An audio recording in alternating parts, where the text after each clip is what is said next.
അസ്സലാമു അലൈക്കും വറഹ്മത്തുള്ളാഹി വബറകാതുഹു.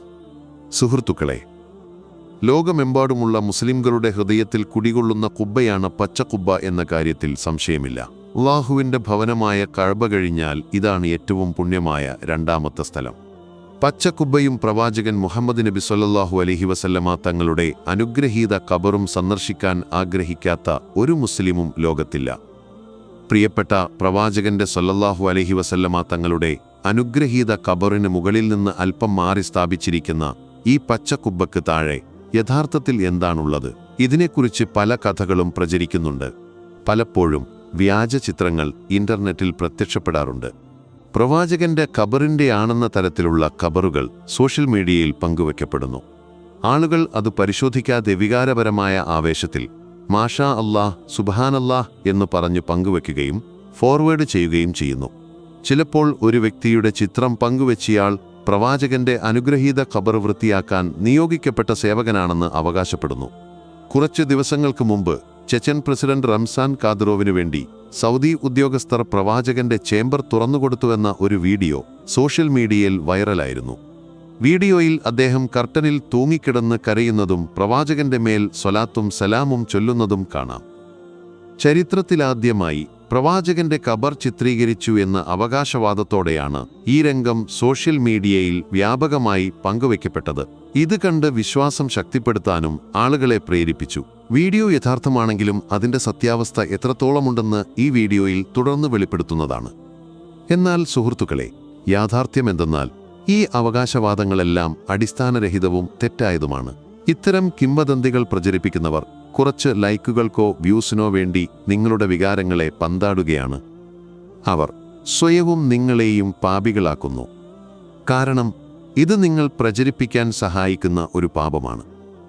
മറ്റുള്ളവരെ തെറ്റിലേക്ക് നയിക്കുന്നു. പ്രവാചകൻ മുഹമ്മദ് സ്വല്ലല്ലാഹു അലൈഹി വസല്ലമ തങ്ങൾ പറഞ്ഞതോർക്കുക: ഞാൻ പറയാത്ത കാര്യം എൻ്റെ പേരിൽ ആരെങ്കിലും ആരോപിച്ചാൽ അവൻ നരകത്തിൽ തൻ്റെ വാസസ്ഥലം ഉറപ്പിച്ചുകൊള്ളട്ടെ. അപ്പോൾ എന്താണ് സത്യം? പ്രവാചകന്റെ ഖബറിനുള്ളിൽ യഥാർത്ഥത്തിൽ എന്താണുള്ളത്?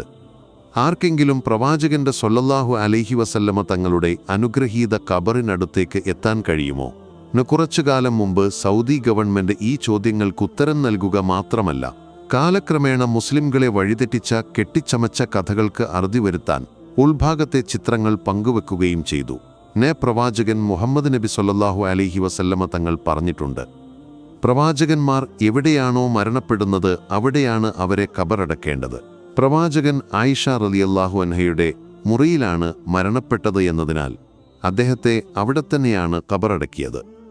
പിന്നീട് അബൂബക്കർ സിദ്ദീഖ് റളിയല്ലാഹു അൻഹു, ഉമർ റളിയല്ലാഹു അൻഹു എന്നിവരെയും അതേ സ്ഥലത്ത് ഖബറടക്കി. അതിനാൽ പ്രവാചകന്റെ ഖബറിടത്തിൽ 3 ഖബറുകളുണ്ട്. അതുകൊണ്ട് ഒരു ഖബർ മാത്രം കാണിക്കുന്ന ഏതൊരു ചിത്രവും പ്രവാചകന്റെ ഖബറാകാൻ സാധ്യതയില്ല എന്നതാണ് ആദ്യത്തെ കാര്യം. കാരണം 3 ഖബറുകൾ ഒരുമിച്ചാണ് സ്ഥിതി ചെയ്യുന്നത്. എന്നാൽ സത്യമെന്തെന്നാൽ പ്രവാചകന്റെ ഖബറിന്റെ ഒരു ചിത്രവും ഇന്ന് ലോകത്ത് നിലവിലില്ല. കാരണം കഴിഞ്ഞ 5 നൂറ്റാണ്ടുകളായി ആർക്കും പ്രവാചകന്റെ ഖബറിനടുത്തേക്ക് എത്താൻ കഴിഞ്ഞിട്ടില്ല. അതിനു മുമ്പ് ഒരു ചിത്രം പകർത്താൻ ക്യാമറയും ഉണ്ടായിരുന്നില്ല. പ്രവാചകന്റെയും അദ്ദേഹത്തിന്റെ കൂട്ടാളികളായ അബൂബക്കർ, ഉമർ എന്നിവരുടെയും ഖബറുകൾ ഉൾക്കൊള്ളുന്ന അനുഗ്രഹീത ഭാഗം ഒരു ഭിത്തിയാൽ ചുറ്റപ്പെട്ടിരിക്കുന്നു. കൂടാതെ ഈ ഭിത്തിക്ക് ചുറ്റും മറ്റൊരു ഭിത്തിയുമുണ്ട്. അത് ഉമർ ബിൻ അബ്ദുൽ അസീസ് റളിയല്ലാഹു അൻഹു നിർമ്മിച്ച പഞ്ചകോണാകൃതിയിലുള്ളതാണ്. കഅബയോട് സാമ്യം തോന്നാതിരിക്കാനാണ് അദ്ദേഹം അത് 5 വശങ്ങളുള്ളതാക്കിയത്. ഈ 5 വശങ്ങളുള്ള ഭിത്തികൾക്ക് ചുറ്റും മറ്റൊരു 5 വശങ്ങളുള്ള വലയമുണ്ട്. അത് ഒരു വലിയ കർട്ടൻ കൊണ്ട് മൂടിയിരിക്കുന്നു. ഈ ഭിത്തികളിലൊന്നും വാതിലുകളില്ല. അതായത് ആർക്കും ഉള്ളിലേക്ക് പ്രവേശിക്കാൻ കഴിയില്ല. ചെച്ചൻ പ്രസിഡന്റിന്റെ വൈറലായ വീഡിയോയിൽ കണ്ടതുപോലെ പ്രവാചകന്റെ ഖബറിടം സന്ദർശിക്കുന്നവർക്ക് 5 വശങ്ങളുള്ള ഭിത്തികളെ മൂടുന്ന കർട്ടൻ വരെ മാത്രമേ എത്താൻ കഴിയൂ.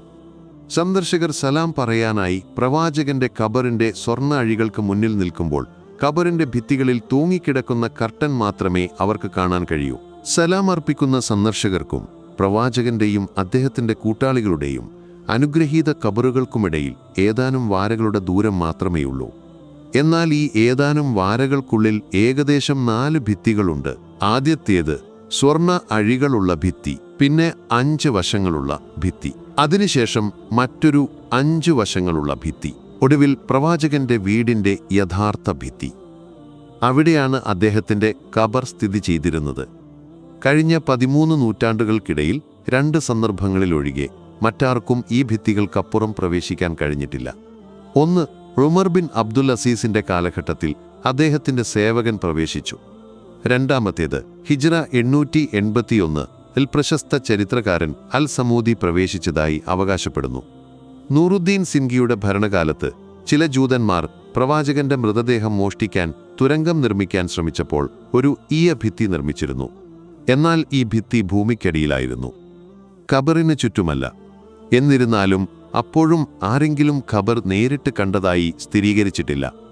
ഹിജ്റ 91 മുതൽ 881 വരെ ഏകദേശം 8 നൂറ്റാണ്ട് കാലം ആർക്കും പ്രവാചകന്റെ ഖബർ കാണാൻ കഴിഞ്ഞിട്ടില്ല. ഇതിനുശേഷം ഹിജ്റ 881 ഖബറിന്റെ ഭിത്തികൾക്ക് കേടുപാടുകൾ സംഭവിച്ചതിനാൽ അവ പുനർനിർമ്മിച്ചു. അക്കാലത്ത് മദീനയിലുണ്ടായിരുന്ന അൽ സമൂദി പുനർനിർമ്മാണത്തിൽ പങ്കെടുത്തു. അദ്ദേഹം എഴുതുന്നു, ഹിജ്റ 881 ഷാബാൻ 14 5 ഭിത്തികളും പൂർണ്ണമായും തകർക്കപ്പെട്ടു. അപ്പോൾ ഉള്ളിലെ ഭിത്തികളിൽ വിള്ളലുകൾ കണ്ടെത്തി. അതിനാൽ അവയും പൊളിച്ചുമാറ്റി. അദ്ദേഹം പറയുന്നു, ആദ്യമായി ഞാൻ ആ പവിത്രമായ ഖബർ കണ്ടു. എനിക്ക് പ്രവേശിക്കാൻ അനുവാദം ലഭിച്ചു.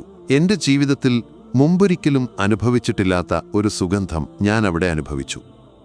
ഞാൻ പ്രവാചകനോടും അവിടുത്തെ 2 കൂട്ടാളികളോടും ആദരവോടെ സലാം പറഞ്ഞു. ഖബർ ചതുരാകൃതിയിലായിരുന്നു. കഅബയുടെ ഭിത്തികൾ പോലെ കറുത്ത കല്ലുകൾ കൊണ്ട് നിർമ്മിച്ച 4 ഭിത്തികളുണ്ടായിരുന്നു. ഈ ഭിത്തികളിലൊന്നും വാതിലുകളുണ്ടായിരുന്നില്ല. എന്റെ പൂർണ്ണ ശ്രദ്ധയും ആ 3 ഖബറുകളിലായിരുന്നു. ഒരു നിമിഷം പോലും പാഴാക്കാൻ ഞാൻ ആഗ്രഹിച്ചില്ല. 3 ഖബറുകളും ഭൂമിയോട് ഏതാണ്ട് നിരപ്പായിരുന്നു. ഒരിടത്ത് മാത്രം അല്പം ഉയർന്നിരുന്നു. ഒരുപക്ഷെ അത് ഉമറിന്റെ ഖബറായിരിക്കാം.